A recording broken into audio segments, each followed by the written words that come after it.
Okay, hello and welcome to Virdo Women in Trades webinar. And joining us today for a chat that I'm really looking forward to are four remarkable women. So we have Felicity, Jacinta, Kristy, and Jill.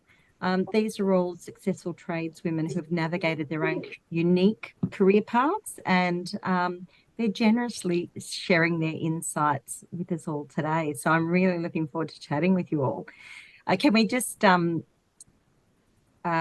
off by introducing yourselves? Maybe we'll start with Jacinta. Yep.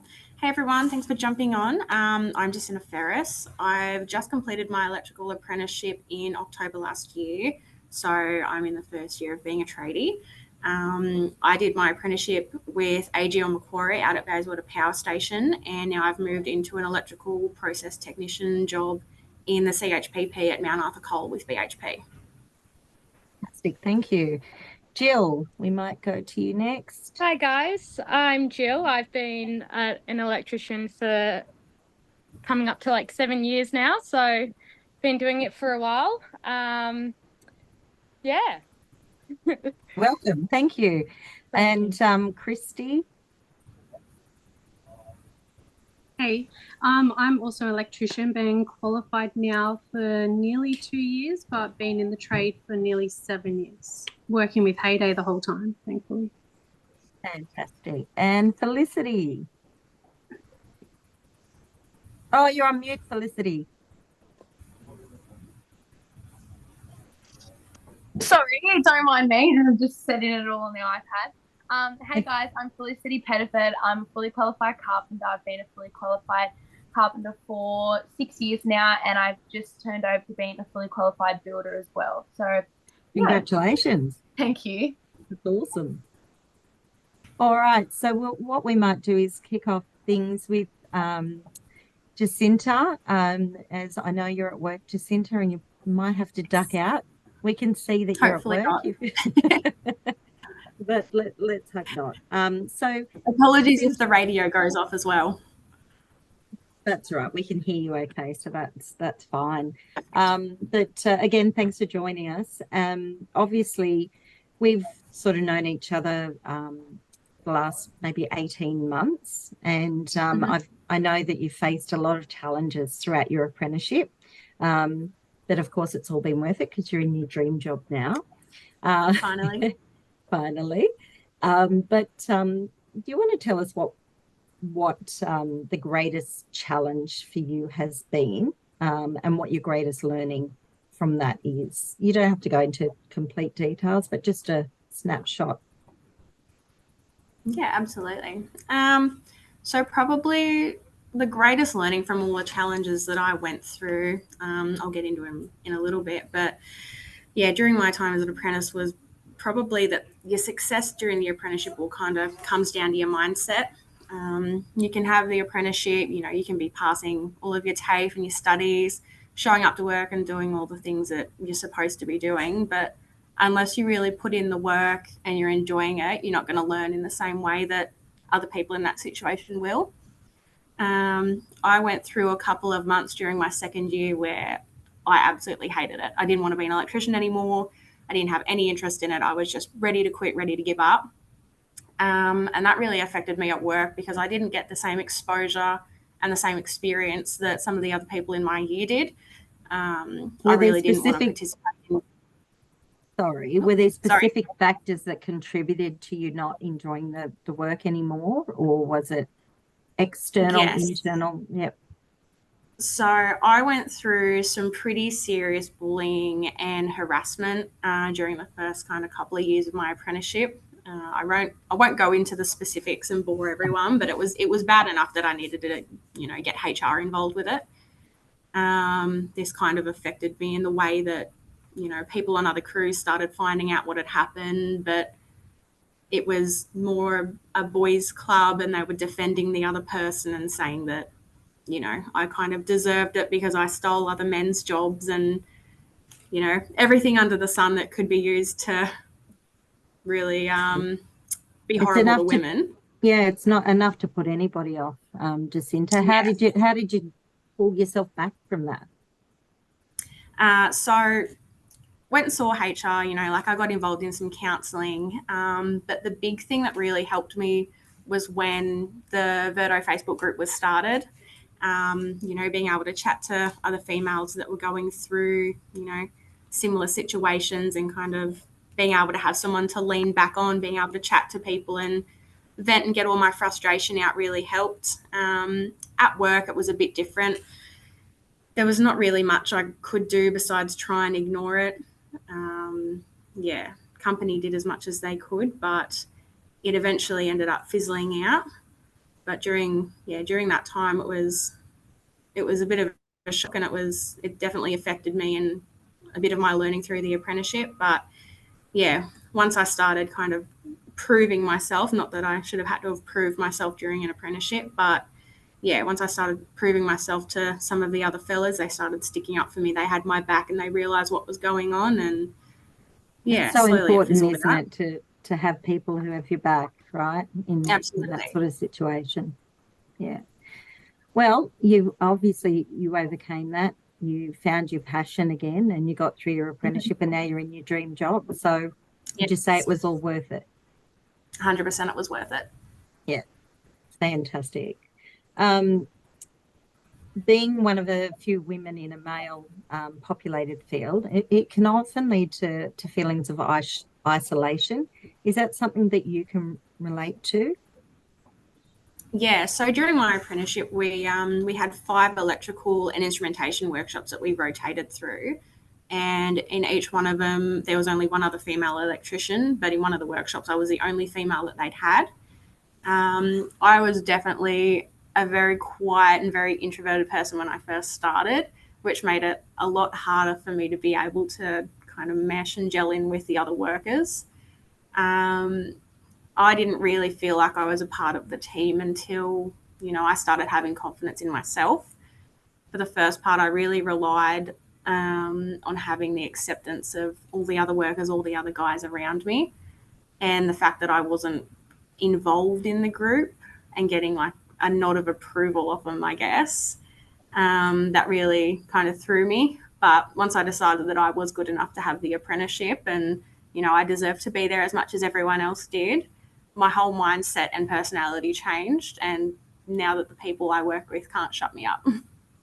That's good. Well, good for you. Maybe not. Yeah, I'm joking.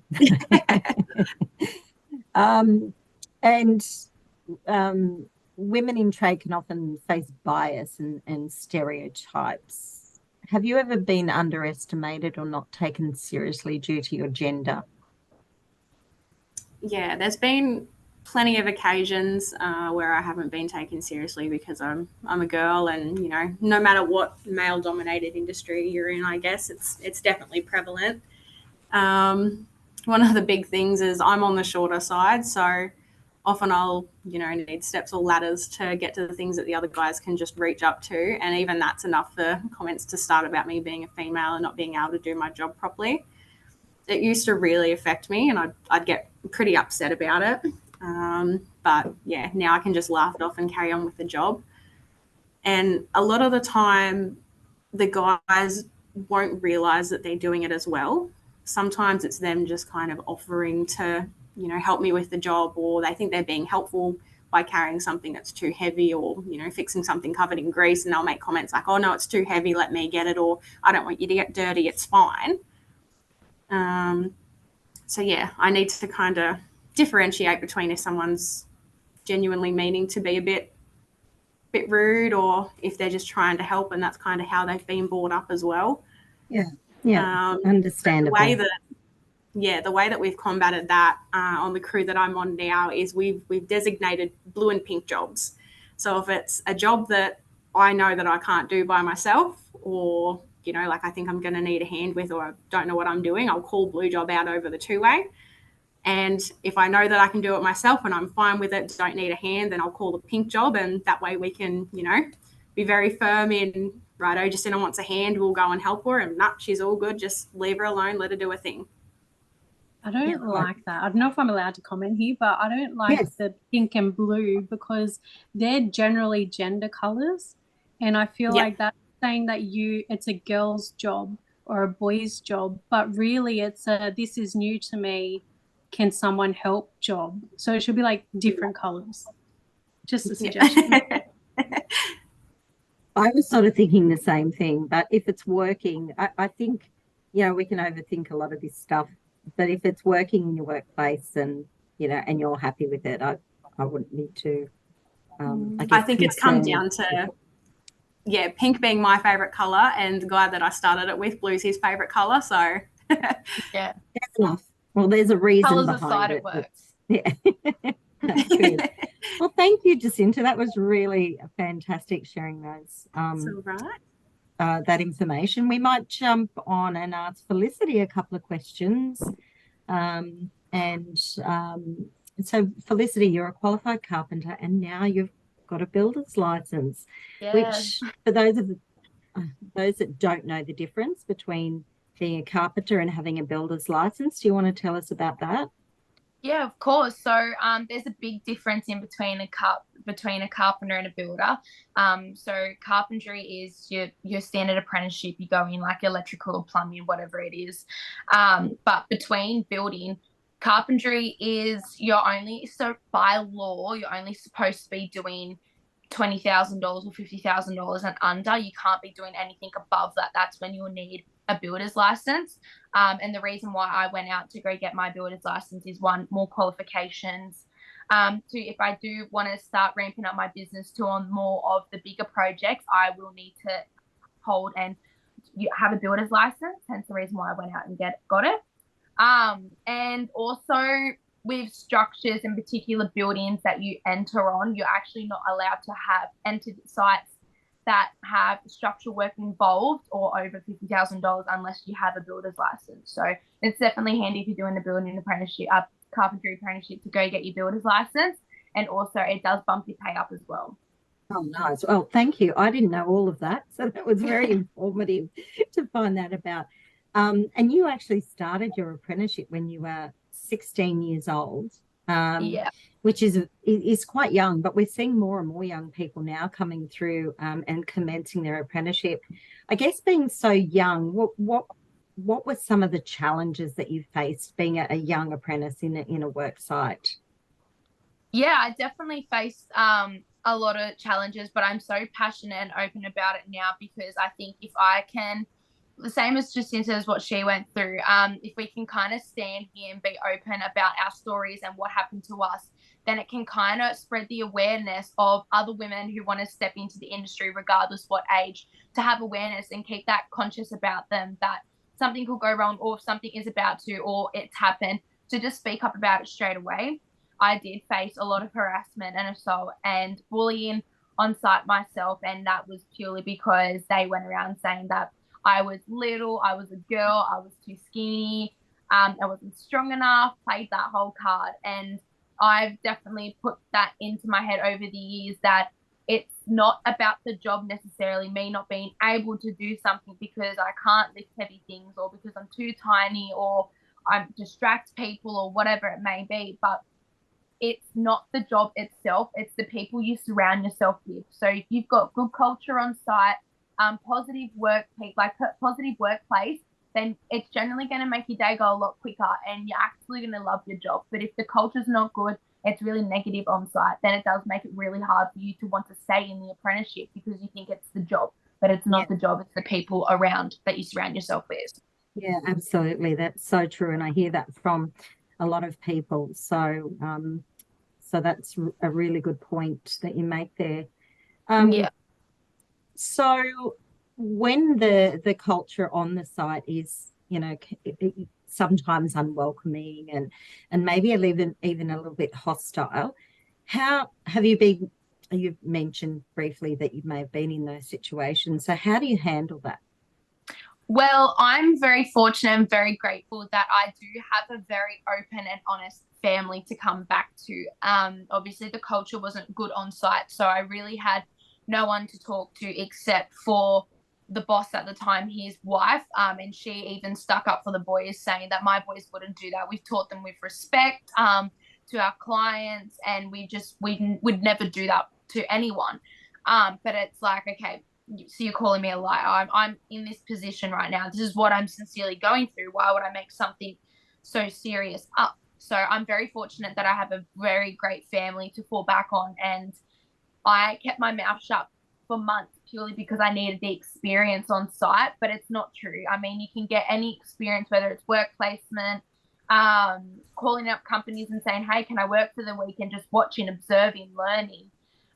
So I kept my mouth shut purely because I needed that experience. But speaking to my parents and then getting my parents involved, because I was only 16 at the time, definitely helped me open up a lot more to the situation and be like, these are things that happen on site. And I definitely think no person should ever go through that, especially when you're so passionate about something. So definitely reaching out, exactly like what we're doing now. We've got a platform to communicate with, to network with, reaching out to other women in the industry, regardless, carpentry, plumbing, painting, whatever it wants to be, electrical, just reaching out to other women in the industry that have gone through the same experiences and how to grow from that, or reaching out with family, friends, your boss, anyone on site, just to be like, hey, this is what's going on, and take the next steps to progress this and not make it happen again. I think a network is so important, right? 100%. Just, Yeah. just having those people behind you and beside you, and people, and sometimes like we can overthink things, and so having someone there that you can bounce your ideas off and talk to is so important. So Yeah. that's a really really good point. So and what skills or qualities would you say are essential for success in the building industry? I'm a big person that obviously you've got to have the right mindset and the right energy. If you're passionate about it, then you can do anything. I definitely thinking, even when I talk to other women who want to step forward in industry, like leaving from high school, wanting to do one, having the passion and the energy for it is amazing. Like if you've got so much, like, you know, you're so consistent about it, this is what you want to do, this is where you want to go in life. I mean, you can be so work ethical and so positive about that, and it can go anywhere. You could necessarily not be the best on the tools because you're still new and you're still learning, but you can build the skills up by having the confidence in yourself and being like, I can do this, I'm going to do this, and I'm going to go far in life. Having that energy on you generally makes you want to push harder and be your better self, really. Yeah. So I think the best skills and qualities to have is being energetic, being really enthusiastic about it, and definitely wanting to like be happy to go to your job every morning, day in, day out. Great attitude. Love it. We all should have that attitude no matter what job we've got. Definitely. Yeah, love it. All right. So thank you so much, Felicity. We might we've lost Kristy, so we might oh no, she's there. I was just dealing with my daughter. Oh, see, well, Kristy, mum of three, qualified electrician. You're a busy lady, and yet you find time to do this. How do you balance everything? How do you balance family and work and being a tradie? Just my daughter right now, I don't. But support. Like I've got my older son upstairs, so he's now 16, and he helps a lot with times like this where I'm a little bit busy. But I've got friends and family, and everyone sort of helps and pitches in when they need to. Absolutely. It's you couldn't get by without it, right? To having that network and that support around you. Kristy, often with in the work site, PPE can be a challenge, or uniforms can be a bit of a challenge for women on sites. Do you want to tell us a little bit about what you found in that space? Yes. I've definitely had problems with workwear myself, just because weight fluctuation, especially around my period time, I'll need bigger clothes or smaller clothes. So I've actually found a new workwear, Zadie, and they've got little stretchy bits on their pants, and it makes it a lot more easier. But I've definitely, over the years, workwear's come across a lot better. When I first started, they only had men's boots, they only had men's pants. There was nothing available. A lot of companies have jumped in and seen there was a problem, and there's now women's ranges in pretty much everything that you need, which is great. Fantastic. And we were at a Women in Trades networking event on Friday that we hosted, and I noticed there one of the ladies from Gamuda had her maternity wear on. So even have, PPE for pregnant women. So it's come a nice long to way. see that it's come a long way. Yeah. So yeah, and good tip about the elastic. So I know that a lot of women suffer with that, and it's a challenge. Especially in the mines, you have to have the belt and stuff too, don't you? In the mines. Yeah. And I've got to have, all of the arc flash gear, which is super hard to find in decent sizing. Yeah. Do you have a specialist that you go to, Jacinta, to get that, or does your work provide that? Work provides it. We've recently just started trialing new Ariat jeans that are arc resistant and amazing. Like they're stretchy, and all of our work clothes get washed through a company, like through BHP. So, most of the other, like the tougher brands and like the King Jean, all of that arc flash stuff, when it gets put through the wash, it just shrinks completely. And I could need 3 sizes bigger after they washed it. But these arc flash jeans are amazing. Yeah, fantastic. Anyone else got tips about PPE or work clothes they want to share? I think that when you get your uniform from your company, if you want women's sizing, don't be scared to ask for it, because our form when we would order our uniform always had male sizing, but I would always write women's whatever size on the form, and they would bring me women's sizing. So don't be scared to ask if it's not offered. Fantastic. Definitely. And Kristy, you do a lot of work in this space where you're talking to job seekers, school students. You've been out to our trades. We get you on panels, and you do all sorts of things in this space, which we're extremely grateful for. What impact do you hope to make on the industry and as a female electrician? I honestly want to make it easier for other women, one, to get into the trade, but to feel safe within the trade, and to know that there are supports there and we are accepted. And like for a lot of girls that we go to with the schools, like they're scared that they're not going to be able to do it. So I just want them to know that like anyone can do it. Yeah. If they want it, then they can have it.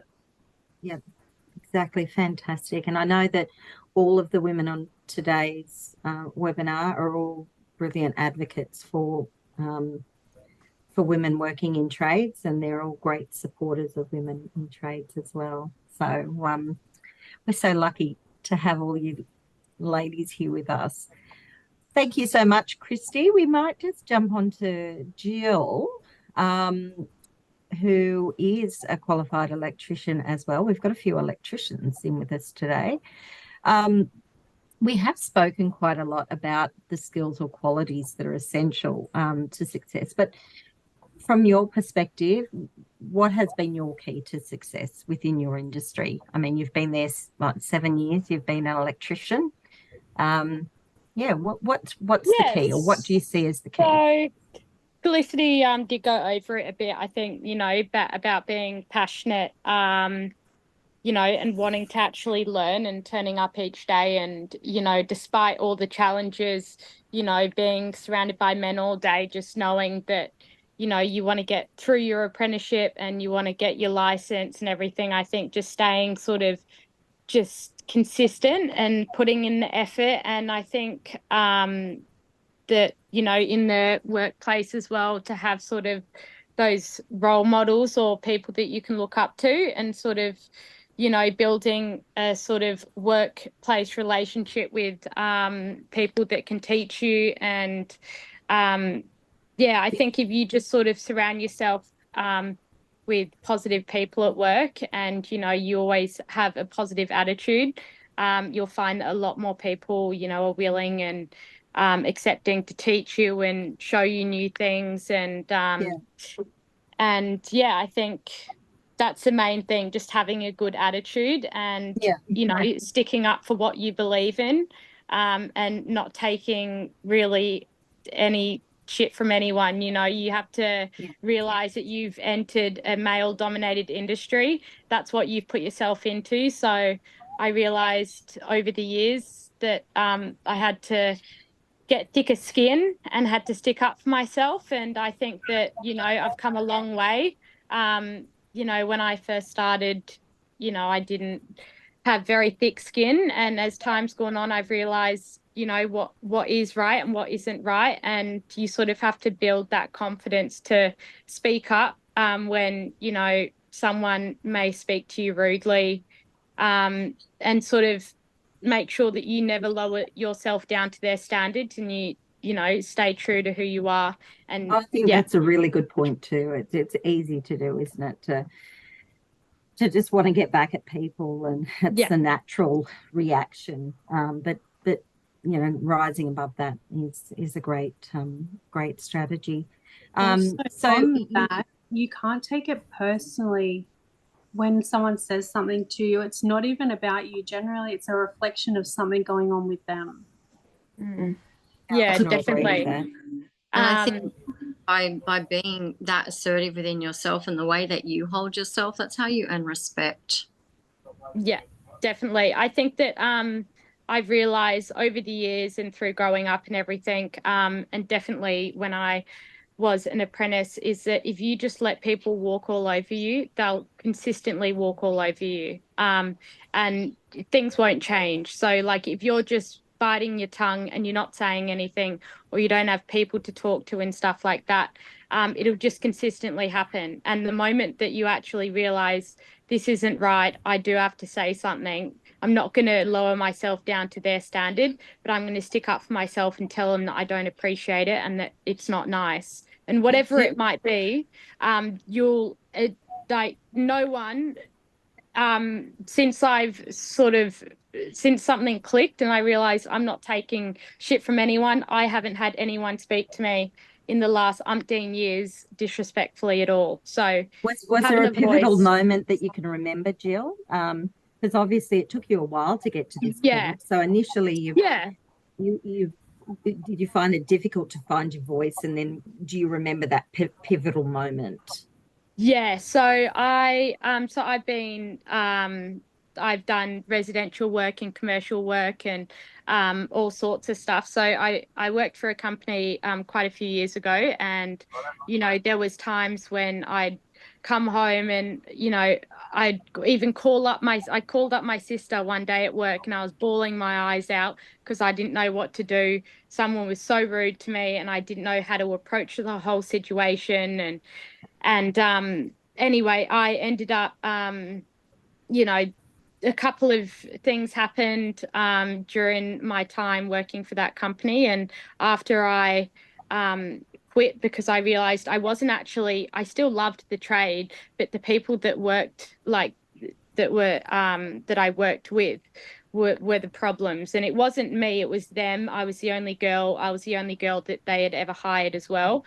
And I realized that it's not, I love the trade and it's just the company. And I ended up moving companies. And ever since I just decided that's it. I'm not taking shit from no one. I'm not having anyone be rude and make me feel not good about myself at the end of the day. I want to wake up, be happy, and I want to come home and be happy. So That's all yeah, everybody wants, and I think yeah. So if you're not getting that in your yeah, workplace, maybe it's yeah, time to have a look at where you are and whether or not it's the right place for you yeah, too, right? definitely. Yeah, definitely. Yeah. And it does take, you know, it does take time to have that confidence to sort of be like, no, I'm not accepting this, or, you know, to actually talk back to someone that's been rude to you. But like over time, or, you know, throughout people being nasty to you or whatever, you'll soon realize and you'll soon sort of boil inside and realize, no, I'm not taking it anymore. And you just got to persevere and keep sort of defending yourself, and soon it'll just come naturally. And people, you know, I haven't dealt with anyone being nasty to me for quite a few years now. So, well, Good to hear. yeah, however long it is. So, yeah. I'm scared. I would be nasty to you at all. You sound like you've got it. all over it. So that's, yeah, so good to see so much confidence, and it takes time to build that up. Definitely, I'd imagine when you first start, it's a little bit overwhelming, and it's hard to find your place, even in any workplace, regardless of where you are. And I've always found that across the years as well. So, so it's great that you're at a place now where you're so confident and happy. I wanted to ask you all if anyone, I was speaking to one of our apprentices earlier in the week who's an electrical apprentice, and she's been there for just 3 months, and she's fresh out of school, just started her first ever apprenticeship. And the workplace is great. She gets on with everyone. Everyone is very supportive, and she feels like she's part of the team. However, there's a few of the guys, so the team, there's about 11 in the team. There's she's the only female. Actually, she's the first female that they've had on the tools. And a few of the guys have mentioned, snide remarks that, oh, you're just the favourite and getting favourable treatment because you're a woman. Has anyone ever had that happen to them? Yep. Yeah. Yep. How did you deal with it? What advice would you give this young apprentice? I would just say don't take it personally. At the end of the day, you are different to them.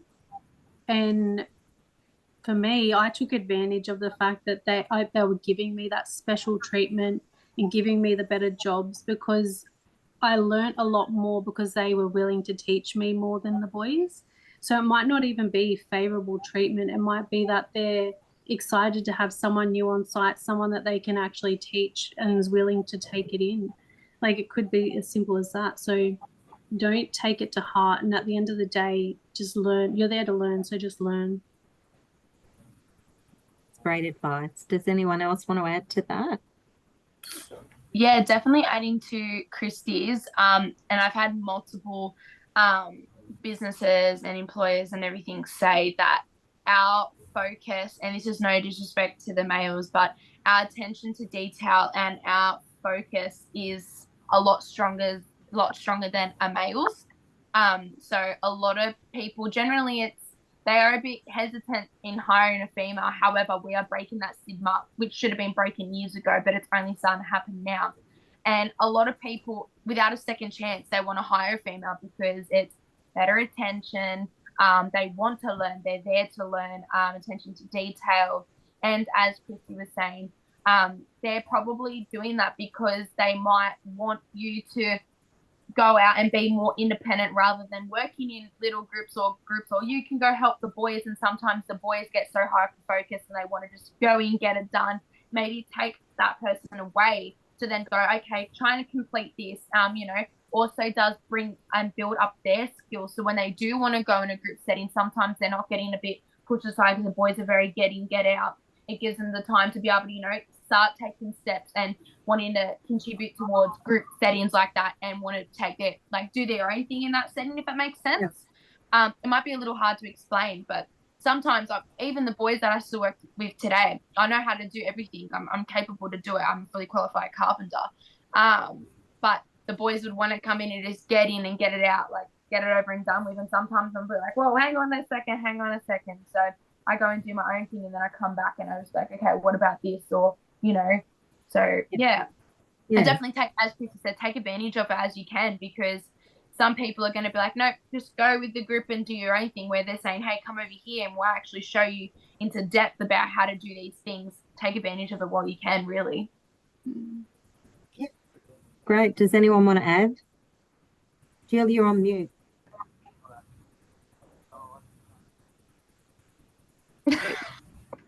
Sorry. I think, as you were saying, Chris, that, when the boys make these sort of comments and stuff like that, as a female, quite a lot of men joke around on site and say certain things. And I think that as women, you've got to be able to have like a a list in your mind that you've sort of got to say back to them, you know, about certain scenarios, whatnot, sort of comebacks. And I think that's just something, you know, you're entering your, you know, here a female in a male dominated industry, you're constantly going to get remarks and people saying certain things and trying to be snarky or however you want to put it, but you have to have, you know, things to say back, and you know, over time you won't, yeah, it takes a bit of time, but for instance with that scenario, you know, you could just simply say to them, and yeah, look, I know you're not the favorite, well, I don't know, just like you're just jealous that I'm the favorite. Just quick with your little comebacks and stuff like that. They don't have to be nasty or rude, but just, you know, go home to your parents. What I did, I went home to my dad, and he gave me all these things to say, and you know, with a lot of situations at work, and he's great. So if I have problems, I go back my dad, I'll speak to him and he'll tell me what I should say next time. And it's just built from that. And I think, yeah, it's really helped me throughout the years. Yeah, fantastic. Look, we are 40 minutes in. Wow, that's gone so quickly. And I could keep asking you questions, but what I'm going to do is open it up to, before I ask my next question, open it up to the participants. If you've got some questions, pop them in the Q&A or the chat box, and we'll ask the girls for you.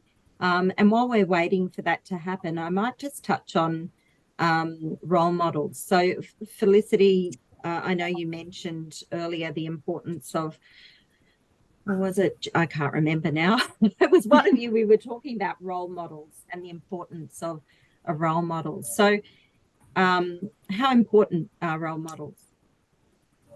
Oh, very important. Like, I mean, we all have our own role models. Like, I'm not an electrician, but I follow She's Electric on Instagram, and I think she's sensational. Like, I think having role models just makes you, one, that confident, because if they can do it, then I can do it too.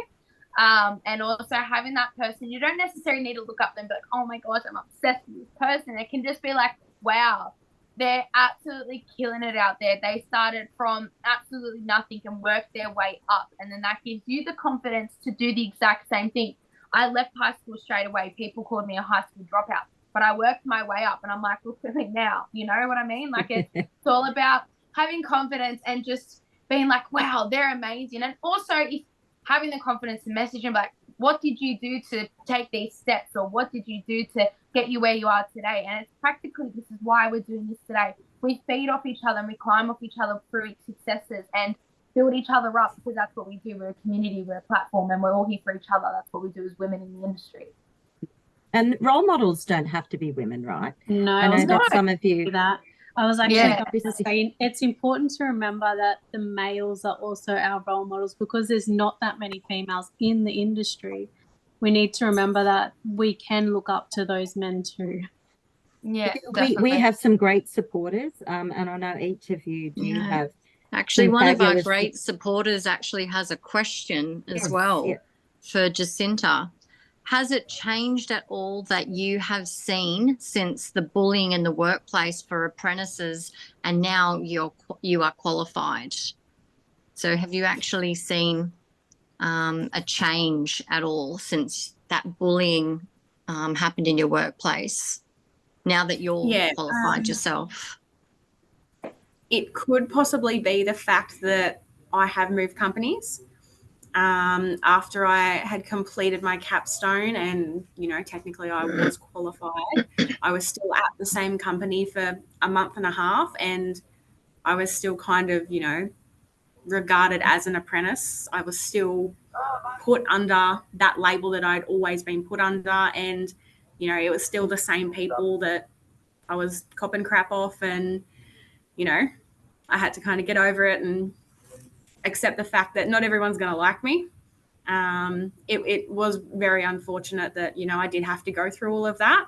They could have just not spoken to me and I would have been fine. That could have, you know, got the message through enough. But yeah, I'm not sure if it is the new company or if it is because I've come into, you know, like a new role as a trade, but there is a lot more respect, I feel, being a qualified electrician now, being a qualified trade, people will come and ask me questions instead of it being like, oh, you know, like she's just an apprentice, you know, whatever, she doesn't know anything.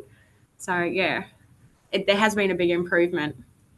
Yeah, that's great. Great. On the bullying, I feel like there's going to be bullies in every workplace generally, and you need to know that, one, don't take it personally, but two, know that there's support out there for you, and don't be scared to ask for help. If you can't ask someone at work, like reach out to someone online even. Like everyone has Instagram or Facebook or whatever people use these days. Reach out to someone. If you don't have anyone that you can turn to with your family and friends, turn to online groups where, like on Instagram, I know that most people are connected and we all have a chat, and if we've got problems, we speak through it on there. So don't hold it all in yourself when you're getting bullied. Like find someone that you can talk to.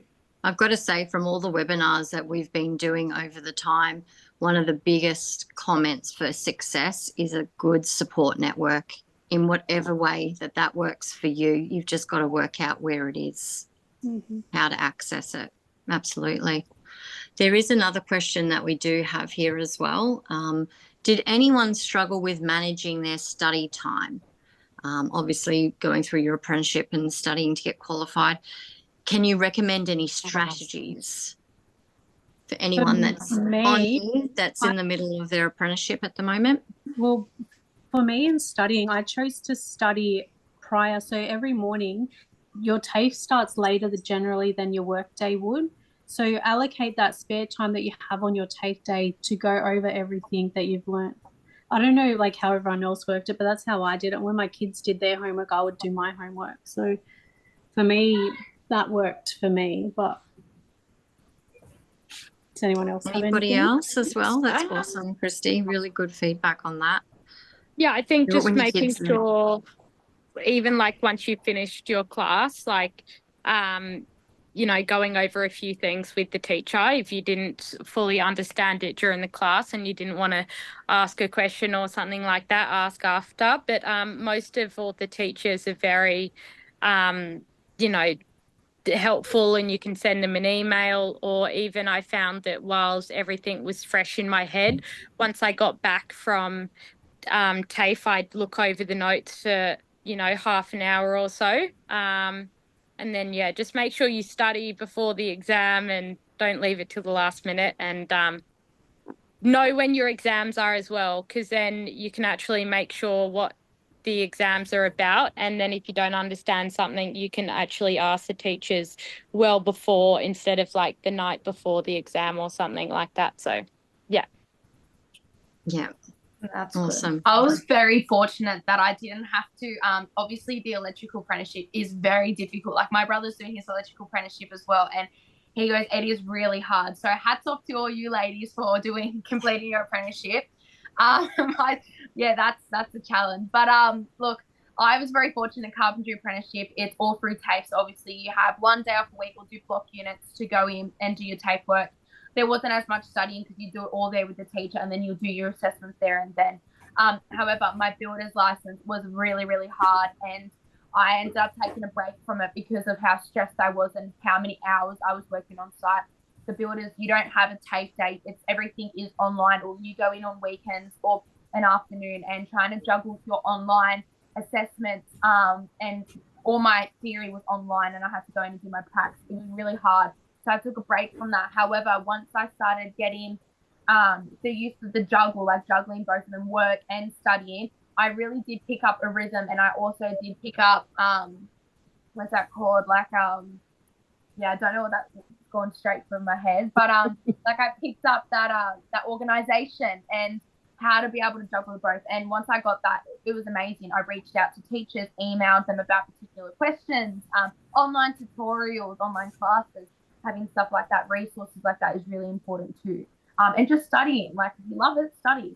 And you sometimes need to do it regardless to get your assessments all done. So studying you like your best friend, and resources as well.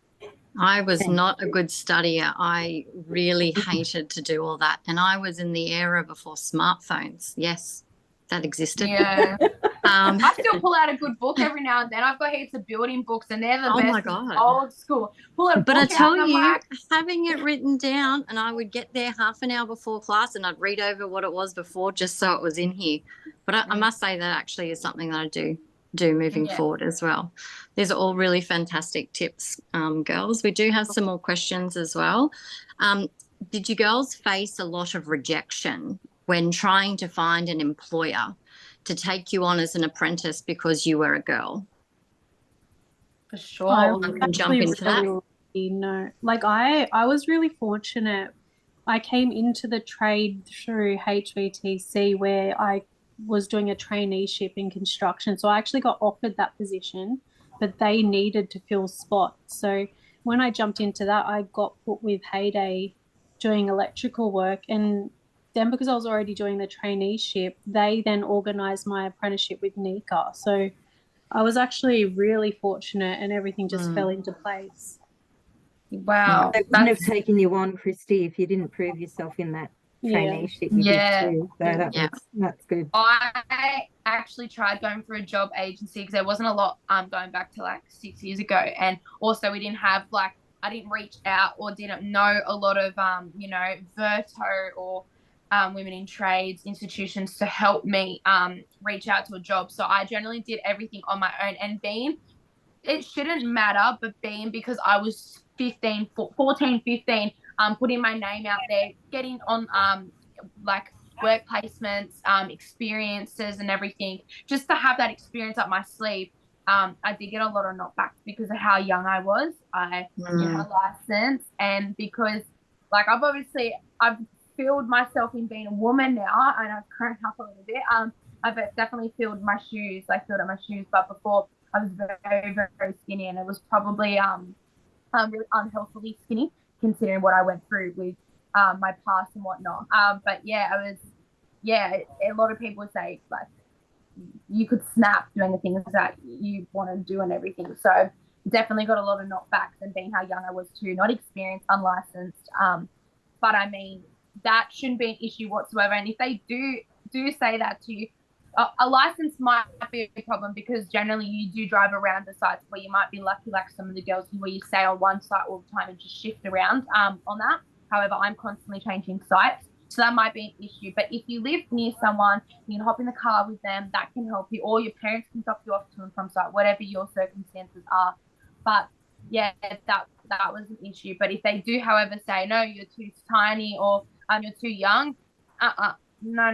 You go call another company or reach out to an agency who's going to help you, because I'm a big believer in karma. And I stand here today, and if I run into the people that I did try and call up or do work placement to, and they're like, sorry, whatnot, it's like, well, look at me now. I'm fully qualified carpenter and chippy, carpenter and builder.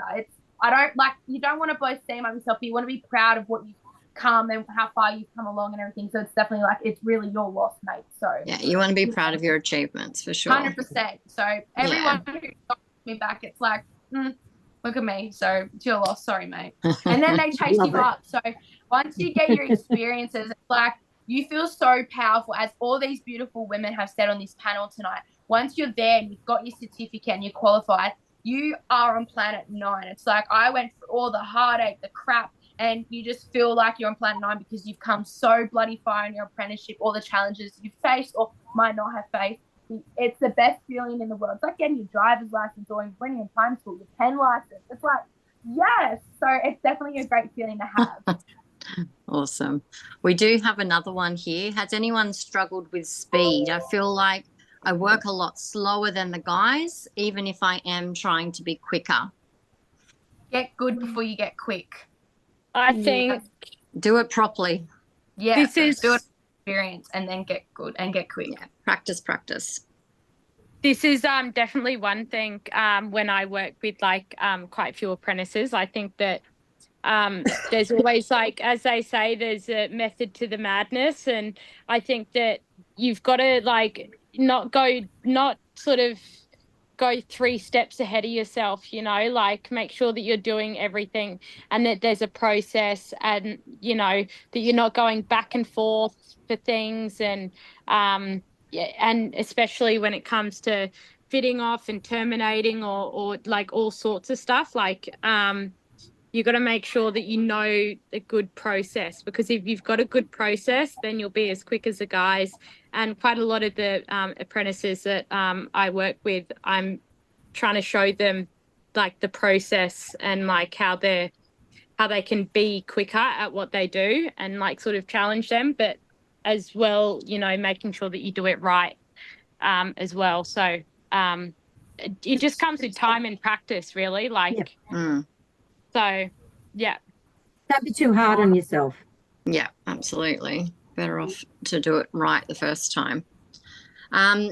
We've also got another question here, lots of questions. As a female in the trade industry with a supporting workplace, is it still intimidating at work when it's a male-dominated workplace? Or is it just a job that you need to do and that's what you concentrate on?